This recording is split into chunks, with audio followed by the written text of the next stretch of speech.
Persidangan Perubahan Iklim Pertubuhan Bangsa-Bangsa Bersatu COP28 yang berlangsung di Dubai mulai esok, Singapura berharap lebih banyak negara memperbaharui komitmen mereka untuk mengurangkan pelepasan gas rumah hijau. Negara-negara peserta dijangka menyerahkan laporan masing-masing mengenai usaha memperlahankan peningkatan suhu global. Menteri Kemampanan dan Sekitaran Grace Fu akan menghadiri COP28 pada Khamis hadapan 7 Disember. Cik Fu berkongsi harapan beliau buat sidang puncak kali ini. So for this COP, it's important for us to put the focus, global focus on climate. Because right now there are just too many distractions. Important problems in the world, and actually climate doesn't wait for us. COP28 is that annual forum for us to bring governments from almost all countries in the world, to bring different sectors, private sectors, to bring the people sector, the NGOs, the universities where research are taking place together to have meaningful conversation. Cik Fu juga menambah, sidang puncak kali ini merupakan peluang terbaik bagi negara-negara menilai usaha mereka sejak membenterai Perjanjian Paris pada tahun 2015 dan memutuskan langkah-langkah yang harus diambil pada masa akan datang. So Paris Agreement was signed in 2015, and since then we have seen really quite a lot of energy and participation coming. Finance sector, for example, has really made a very big push. We've seen that in the aviation, we've seen that in maritime, and many companies themselves are making net zero 2050 commitments. All these movements since 2015 really allow us at this point in time to take a stock take, to say, okay, collectively, what have we done? How do all these add up? And also going forward, what do we need to do? Ini merupakan kali kedua Singapura mempunyai astaka di persidangan iklim global tersebut. Menurut Cik Fu, ia boleh menjadi wadah bagi negara-negara mempelajari dari satu sama lain untuk memperhebatkan usaha mereka. What we have learned from last year is that it's a very useful place for participants together. They need a place to really get together, to exchange notes, and to really inform each other about what they are doing. So sometimes you're doing in what your industry has an impact on mine, and I can borrow some of the technologies that I see and apply it in mine as well. Sementara itu, syarikat-syarikat tempatan sedang giat melakukan persiapan bagi COP28. Selain memasarkan produk masing-masing, syarikat-syarikat tersebut juga berharap untuk menjalinkan kerjasama baharu dengan para pemain luar negara. Sama ada melabur dalam projek penanaman semula hutan di Asia Tenggara atau jana kuasa angin di Eropah, Air Carbon Exchange ACX menyediakan sebuah wadah digital yang membolehkan para pelanggan membeli, berdagang atau gunakan kredit karbon mereka untuk inisiatif-inisiatif sedemikian. Ia seumpama sebuah wadah pasaran online bagi projek-projek mengimbang karbon yang sah. Syarikat Singapura ini merancang untuk mempamerkan produknya di COP28 bagi memikat pelanggan dengan pemikiran serupa. Because this potentially could be a rather fragmented market if we are not careful. And what we'd like to do is to actually knit the world together so that they can more efficiently and effectively trade carbon credits, which are a form of climate finance.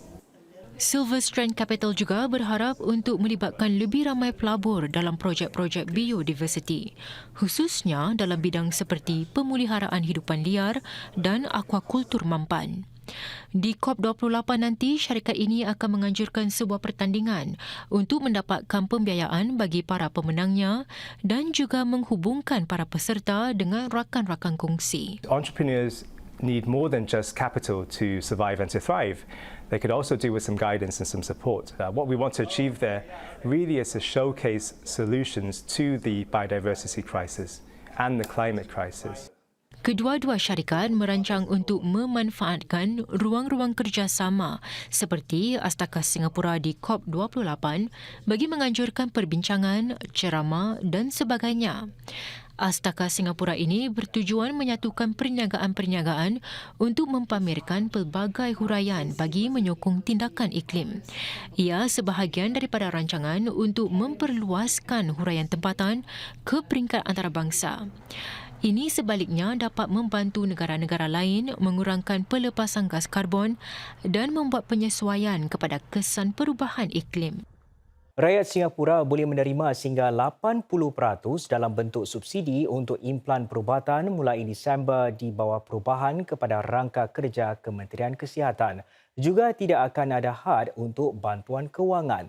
Ini memandangkan tren penduduk yang semakin menua bermakna penggunaan implan yang lebih tinggi dan lebih mahal. Kini warga Singapura diberi subsidi sehingga 50% serta dihadkan kepada $1,000. Kementerian Kesihatan menyatakan ini tidak lagi sesuai kerana merugikan mereka yang perlukan jenis implan lebih mahal. Para pengeluar juga tidak mempunyai insentif untuk mengurangkan harga memandangkan subsidi kini dapat digunakan untuk hampir semua implan. Oleh itu, bakal terdapat senarai yang menilai jenis implan yang berkesan dari sudut klinikal dan kos untuk layak diberi subsidi. I feel in today's context, price, given the cost of living and all that, I think it has to be affordable. An implant can cost up to about 41,000. I think this year alone, we did some around 23 implants. Buat masa ini, rawatan glaukoma dan implan pendengaran antara yang tersenarai. Implan untuk tulang belakang dan neurovaskular pula sedang dinilai dan bakal layak terima subsidi dalam beberapa tahun akan datang. Syarikat Pengendali Kereta Sewa TADA akan mengiktiraf Badan Perwakilan Baharu untuk pekerja platform bagi meningkatkan kebajikan mereka dan meleraikan pertikaian dengan lebih baik.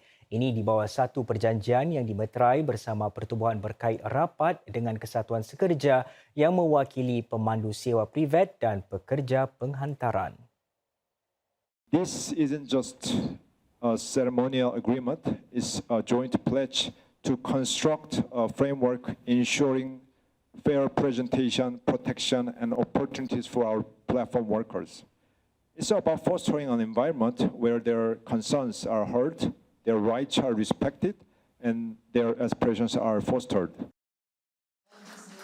Sebagai permulaan, TADA akan menaja yuran keahlian untuk 600 pekerja untuk menyertai Badan Perwakilan Pekerja Platform ini. Mereka akan melalui kursus seperti khidmat pelanggan, teknik memandu lebih selamat dan penjenamaan peribadi. TADA ialah firma kedua yang mengiktiraf badan perwakilan tersebut selepas pesaingnya Grab berbuat demikian Ogos lalu. Ia turut dilakukan menjelang perubahan perundangan pada tahun hadapan yang bertujuan untuk melindungi kepentingan pekerja platform. The other two areas we will continue to work on are the retirement adequacy and CPF, as well as financial support due to injury. So these are two aspects of the tripartite work group that we are going to continue to work on to make sure our workers are supported.